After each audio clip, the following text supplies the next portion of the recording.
Hola a todos, con esta clase vamos a completar el tema de membranas internas 1. Recuerden que en la clase anterior habíamos visto los diferentes mecanismos por los cuales las moléculas podían desplazarse de un compartimento a otro. Específicamente habíamos abordado el transporte regulado, que era el que se daba entre el núcleo y el citosol, y el desplazamiento de las proteínas desde el citosol hasta las mitocondrias por medio de un transporte transmembrana.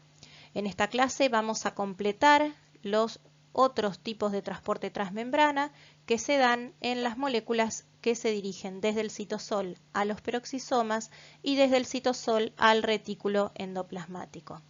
Los conceptos más importantes referidos a transporte vesicular van a ser abordados más adelante en membranas internas 2. Entonces, otro tipo de transporte transmembrana es el que se da en las proteínas que deben dirigirse desde el citosol hacia los peroxisomas.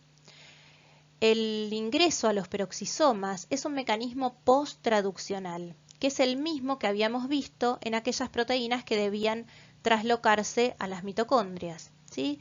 ¿Qué significa que esta traslocación es un mecanismo posttraduccional? Significa que primero la proteína se va a sintetizar por completo en el citosol y luego se va a dirigir a los peroxisomas, y en este caso la particularidad que tiene es que esta proteína va a ingresar al peroxisoma de manera plegada. Bien, ¿y qué son los peroxisomas? Los peroxisomas son orgánulos pequeños que tienen forma de vesícula, ¿sí? Están rodeados por una única membrana y presentan la particularidad de contener numerosas enzimas oxidativas, ¿sí? Como la catalasa, las oxidasas. Acá podemos ver en un corte de una célula hepática de rata cómo dentro de sus peroxisomas tenemos una región más densa representada por elevadas concentraciones de la enzima urato oxidasa. Estas enzimas oxidasas van a catalizar las reacciones oxidativas en las cuales se genera como producto final peróxido de hidrógeno, ¿sí? De ahí el nombre que recibe esta organela de peroxisoma, ya que es el sitio donde se sintetiza peróxido de hidrógeno. Este peróxido de hidrógeno es utilizado por otra enzima, la catalasa, para detoxificar sustancias hidrosolubles, ¿sí? La catalasa entonces utiliza este peróxido de hidrógeno para oxidar otros sustratos mediante reacciones de peroxidación. El peróxido de hidrógeno, sin embargo, cuando se acumula en grandes cantidades en la célula puede llegar a ser nocivo. Y es así como que esta misma enzima, la catalasa, tiene la capacidad de convertirlo en agua y oxígeno. Entonces, la función principal del peroxisoma o una de sus funciones es la detoxificación de compuestos hidrosolubles mediante reacciones de oxidación y de peroxidación. Bien, por eso los vamos a encontrar en grandes cantidades, por ejemplo, en las células hepáticas o en las células del riñón.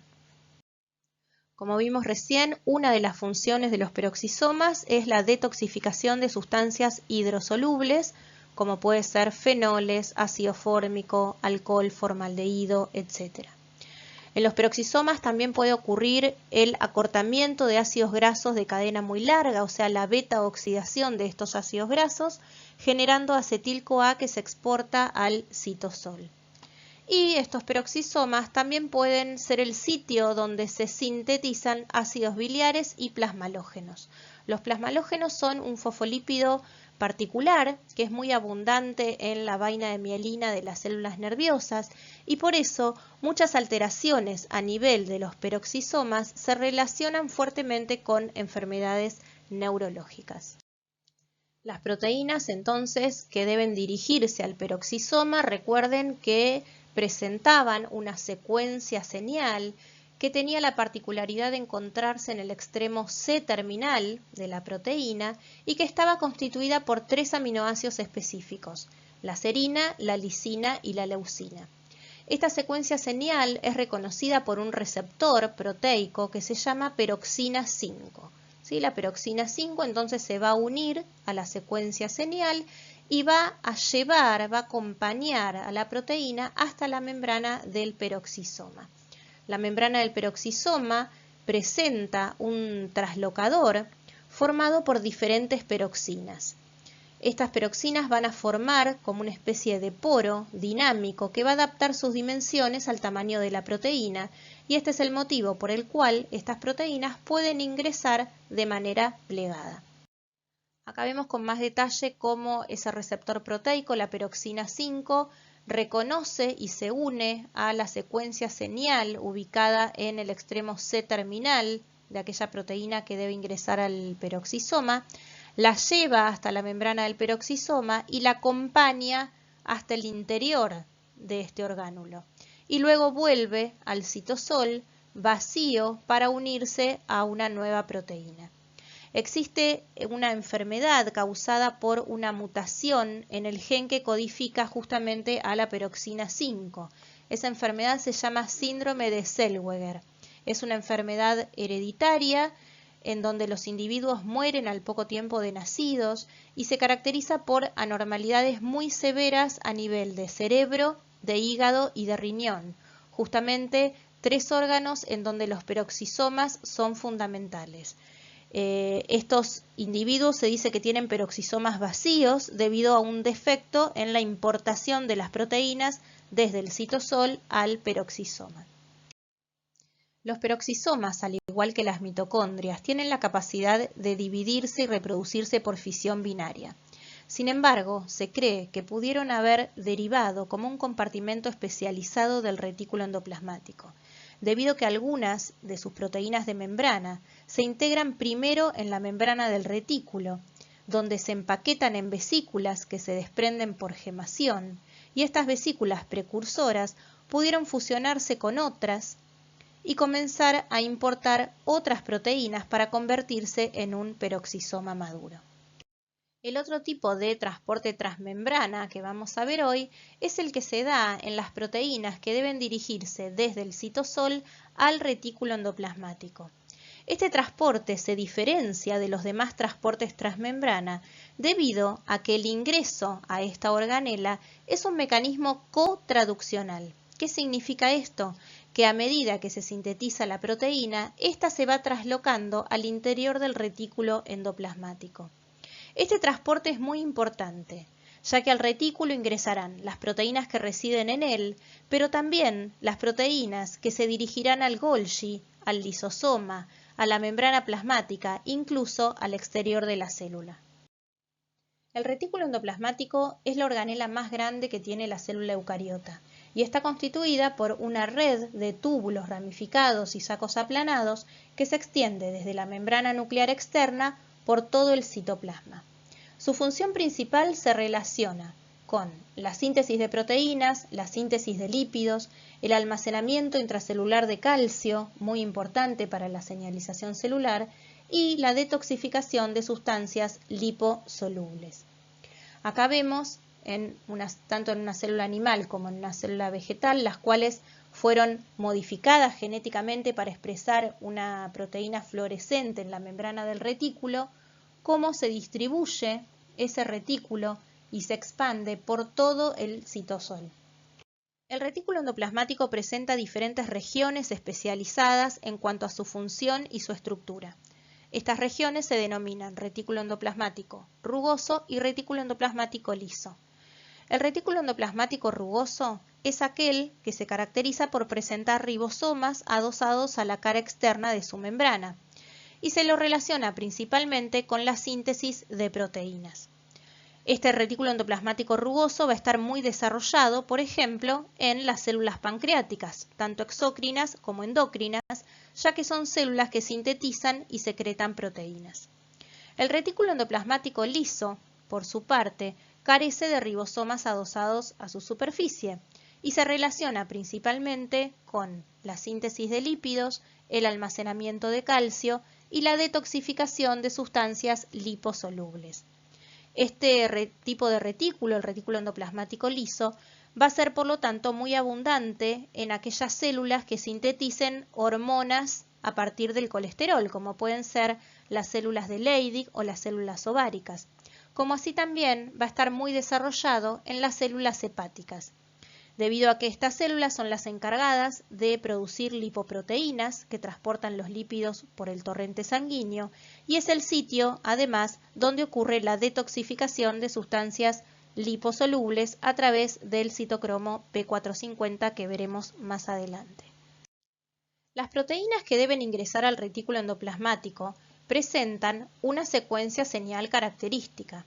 Recuerden que esta secuencia señal se ubica en el extremo amino terminal y es rica en aminoácidos hidrofóbicos.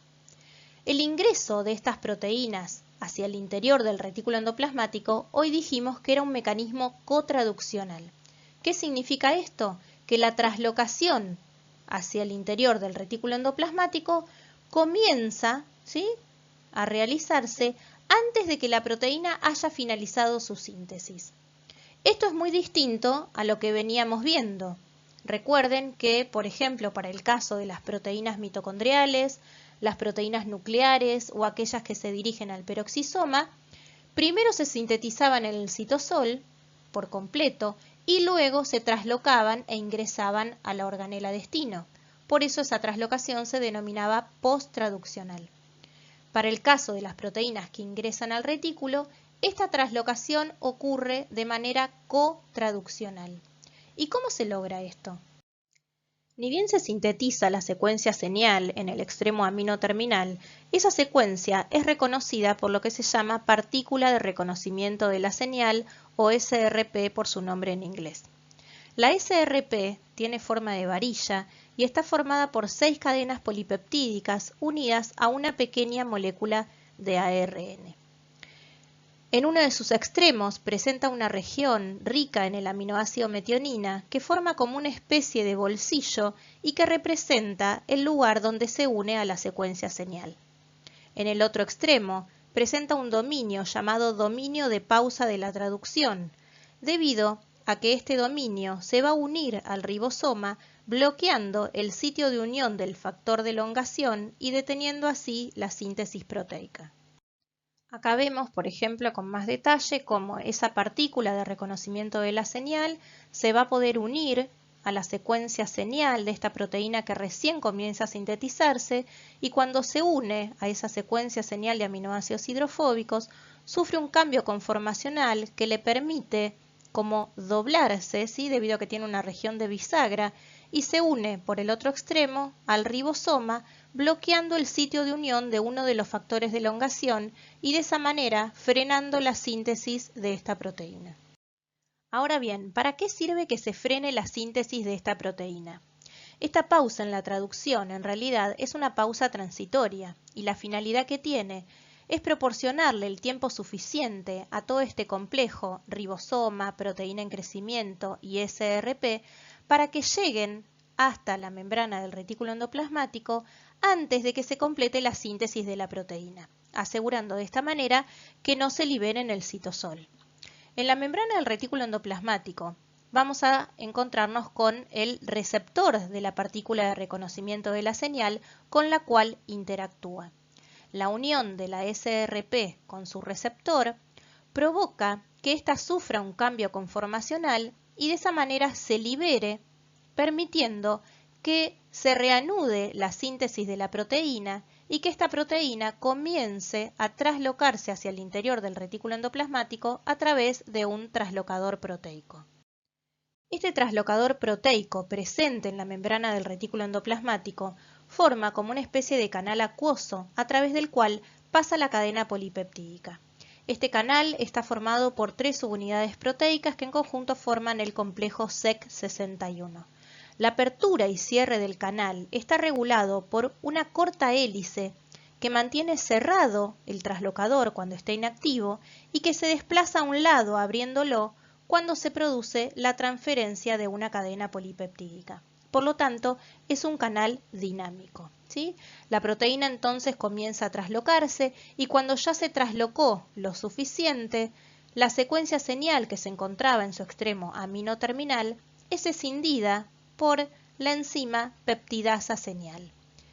Y de esta manera queda liberada la proteína en el interior del retículo endoplasmático, o sea, en el lumen del retículo o la luz del retículo endoplasmático. Este mecanismo lo utilizarán todas aquellas proteínas cuyo destino final será o ser exportadas al exterior o residir en la luz del retículo endoplasmático o en la luz del Golgi o en los lisosomas. Sin embargo, aquellas proteínas que están destinadas a incorporarse, por ejemplo, en la membrana plasmática o en la membrana del retículo, membrana del Golgi o en la membrana de los lisosomas, deben insertarse inicialmente en la membrana del retículo endoplasmático. ¿Y cómo ocurre esta inserción? Bien, existen diferentes mecanismos por los cuales las proteínas se insertan en la membrana del retículo endoplasmático. En este caso, esta proteína presenta en su extremo amino terminal su secuencia señal que actúa como secuencia de inicio de la traslocación, algo semejante a lo que vimos anteriormente con aquellas proteínas que quedaban solubles en el lumen del retículo. Sin embargo, en este caso, esta cadena polipeptídica presenta además otra secuencia también rica en aminoácidos hidrofóbicos que se llama secuencia de paro o de detención de traslocación, esta más naranja que vemos acá. La proteína comienza a traslocarse entonces hacia el interior del retículo. Una vez que se trasloca lo suficiente, una peptidasa señal va a eliminar el péptido señal, como en el caso anterior, y cuando esta secuencia de paro de la traslocación entra en el traslocador, provoca que se frene la traslocación, ¿sí? Y de esa manera el traslocador se abre lateralmente, quedando la proteína anclada en la membrana del retículo mediante esa secuencia de aminoácidos hidrofóbicos. De esta manera queda el extremo amino de la proteína del lado luminal, ¿sí?, del retículo endoplasmático y el extremo carboxilo de la proteína del lado citosólico. En este caso vemos que las proteínas no presentan su secuencia señal en el extremo amino terminal, sino que su secuencia señal es interna, ¿sí? También actúa como señal de inicio de la traslocación. O sea, la proteína comienza a sintetizarse y cuando aparece su secuencia señal, recién ahí comienza a traslocarse, ¿sí?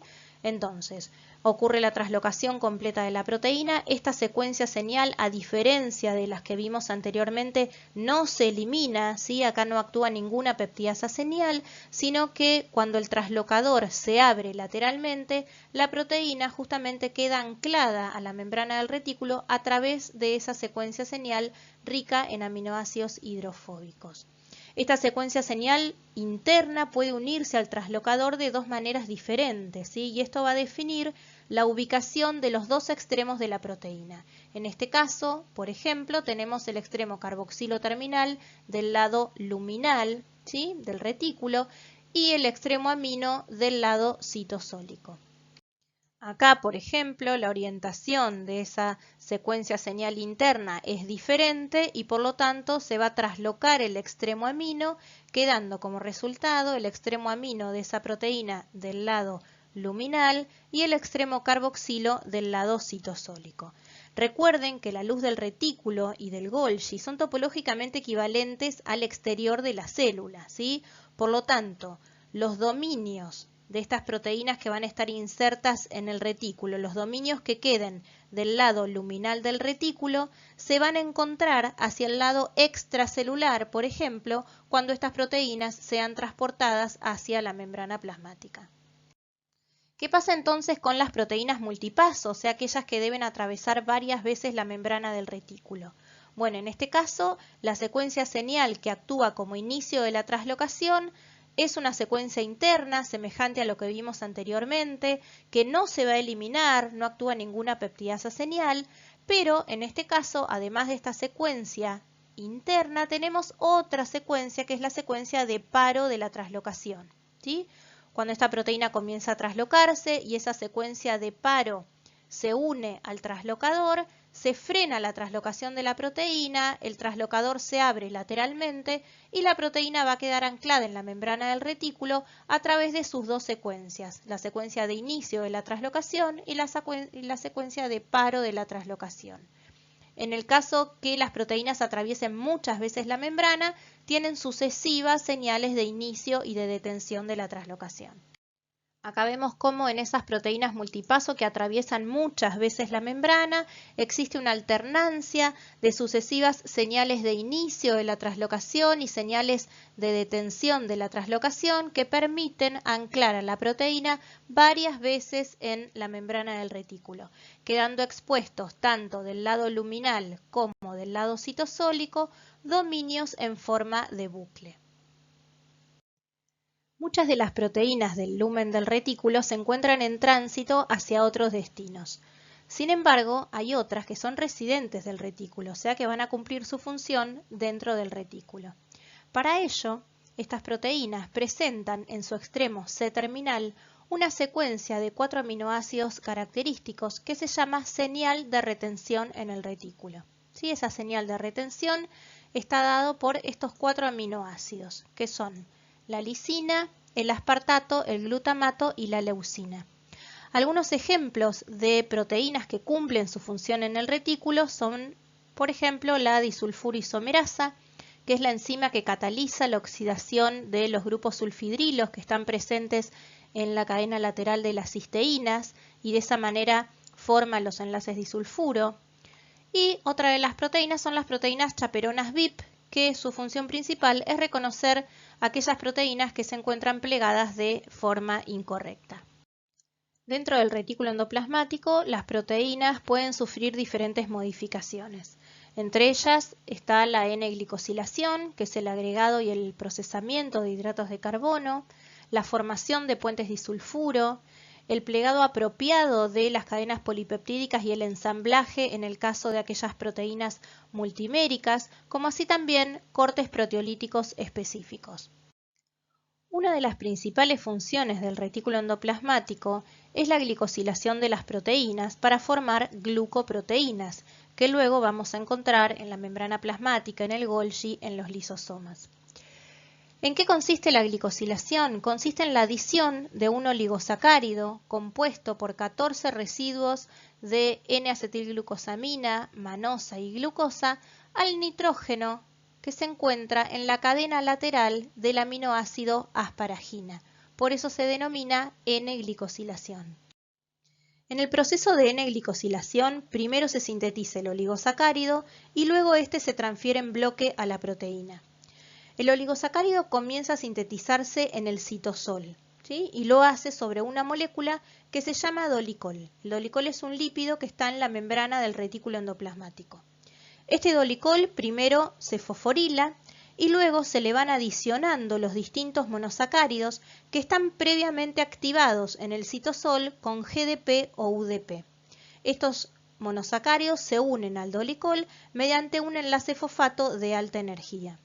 Cuando el dolicol está unido a 2 N-acetilglucosaminas y 5 manosas, ocurre lo que se llama salto a través de la membrana, donde este oligosacárido precursor pasa al interior del retículo endoplasmático, donde continúa su síntesis hasta completar los 14 residuos característicos. Una vez en el interior del retículo endoplasmático, este oligosacárido que está unido al dolicol se transfiere en bloque a la asparagina. Esto lo hace gracias a la acción de una enzima que se llama oligosacárido transferasa, que justamente lo que facilita es la unión del oligosacárido al nitrógeno de la cadena lateral de una asparagina.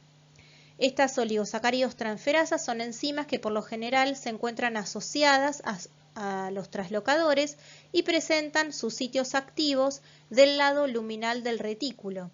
Por eso, las pocas proteínas citosólicas que se glicosilan lo hacen de una manera mucho más sencilla. En el retículo endoplasmático comienza lo que es la modificación o el procesamiento de este oligosacárido, donde se van a eliminar 3 glucosas y una manosa. El resto del oligosacárido se sigue modificando en el Golgi, que lo vamos a ver la clase que viene. Estos oligosacáridos sirven de etiqueta para identificar el estado de plegamiento de las proteínas. En el retículo endoplasmático las proteínas se van a plegar. Ahora bien, si ese plegamiento se produce de manera incompleta, en su oligosacárido vamos a tener una glucosa terminal que va a ser reconocida por una proteína chaperona llamada calnexina. Justamente la función de la calnexina es lograr que estas proteínas se plieguen correctamente. Cuando se elimina esa glucosa terminal gracias a la acción de una glucosidasa, la proteína se libera de la chaperona. Si esa proteína logró plegarse correctamente, va a poder salir del retículo endoplasmático. Ahora bien, si la proteína sigue plegada de manera incompleta, va a ser reconocida por otra enzima que es la glucosiltransferasa, que justamente lo que hace es agregarle una glucosa que previamente fue activada con UDP. De esta manera, ese oligosacárido vuelve a tener la glucosa terminal y por lo tanto esta proteína vuelve a ser afín a la calnexina que la va a ayudar a plegarse correctamente.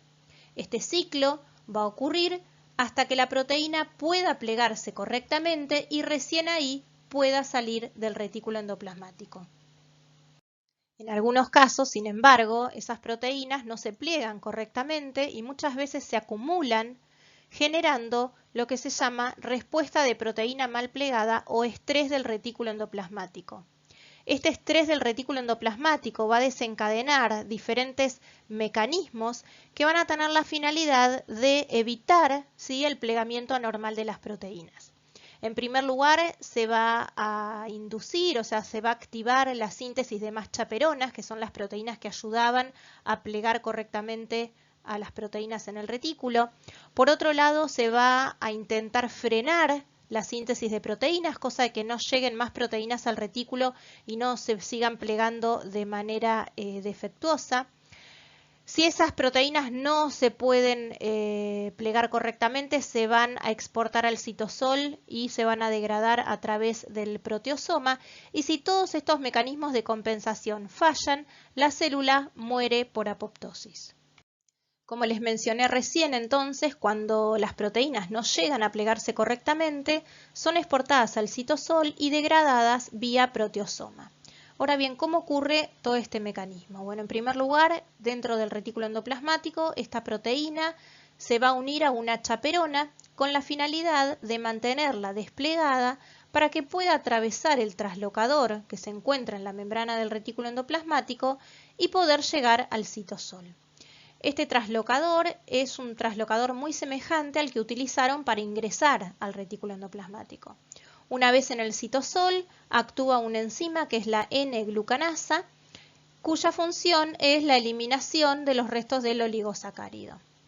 Luego de eliminarse el oligosacárido, comienzan a adicionarse a la proteína numerosas proteínas pequeñas llamadas ubiquitinas.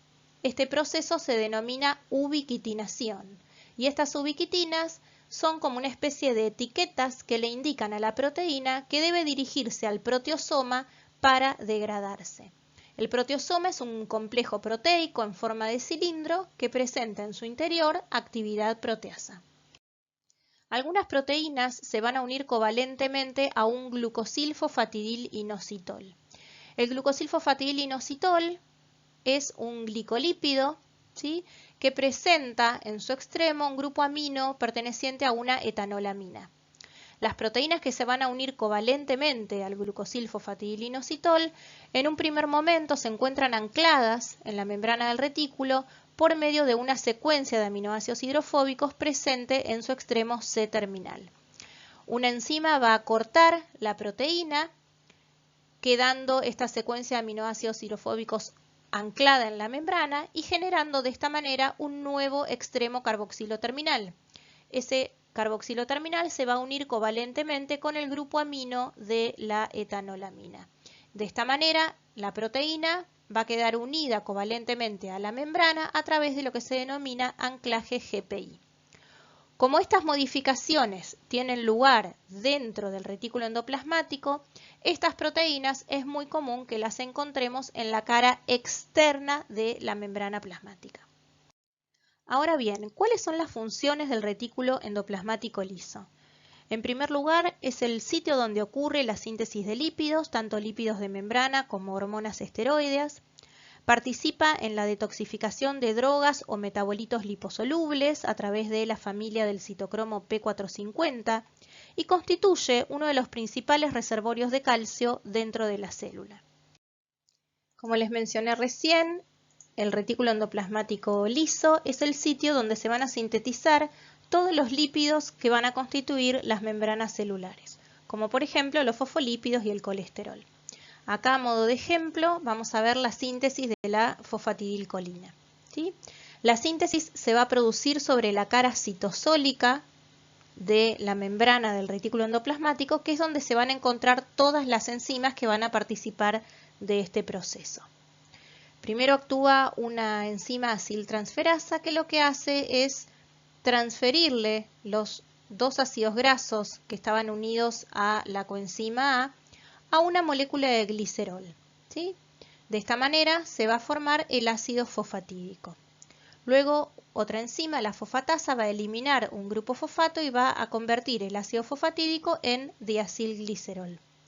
Por último, se va a transferir un grupo polar, en este caso una CDP-colina, ¿sí? Gracias a la acción de una colina fosfotransferasa se va a transferir al grupo oxidrilo que está expuesto, quedando de esta manera formada la fosfatidilcolina.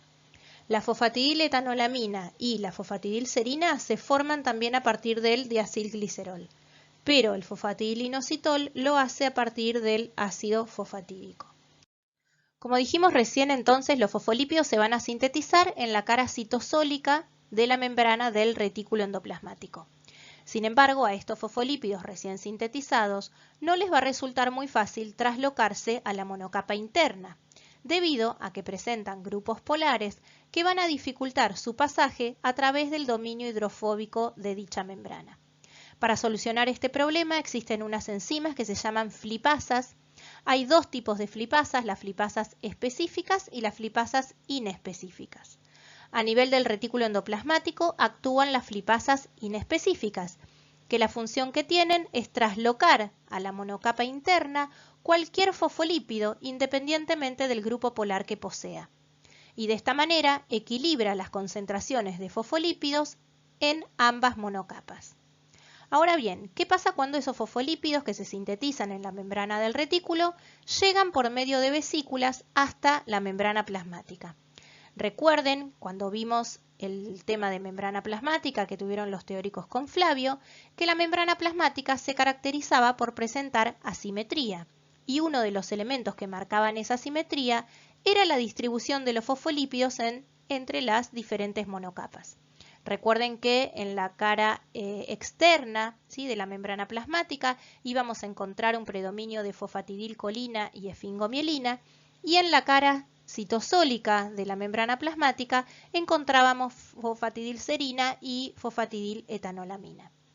Para mantener esta asimetría a nivel de la membrana plasmática actúa una flipasa que es la flipasa específica, que lo que hace es reconocer aquellos fosfolípidos que contienen grupos aminos libres, o sea, a la fosfatidilserina y a la fosfatidiletoanolamina, y los va a traslocar desde la cara extracelular hasta la cara citoplasmática de la membrana plasmática.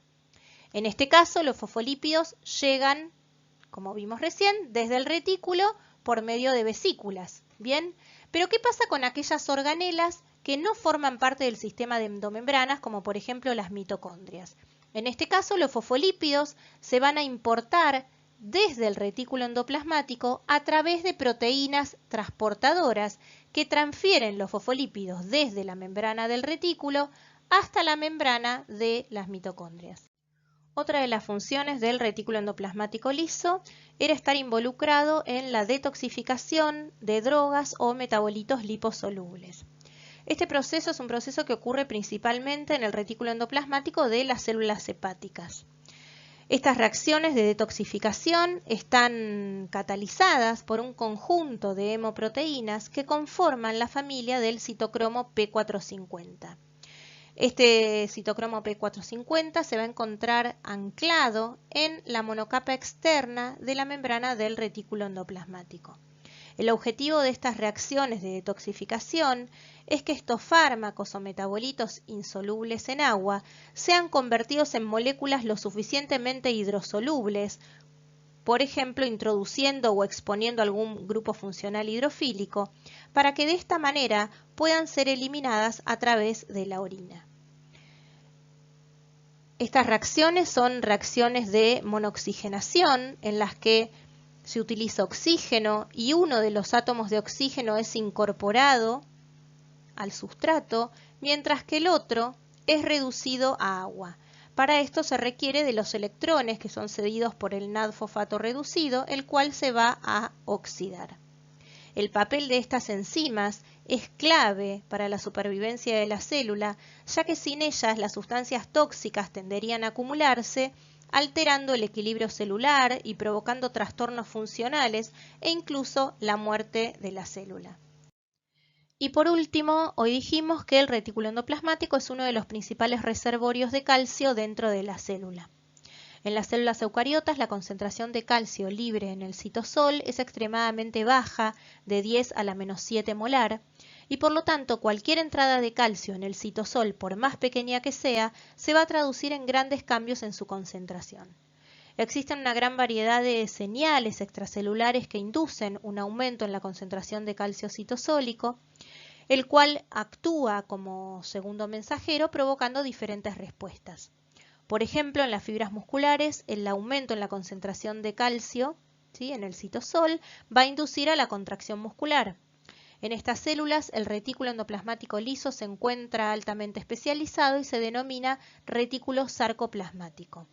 Cuando un potencial de acción despolariza la membrana de la célula muscular, el calcio se va a liberar desde el retículo sarcoplasmático hacia el citosol a través de canales de calcio, o sea, a través de un transporte pasivo por difusión facilitada.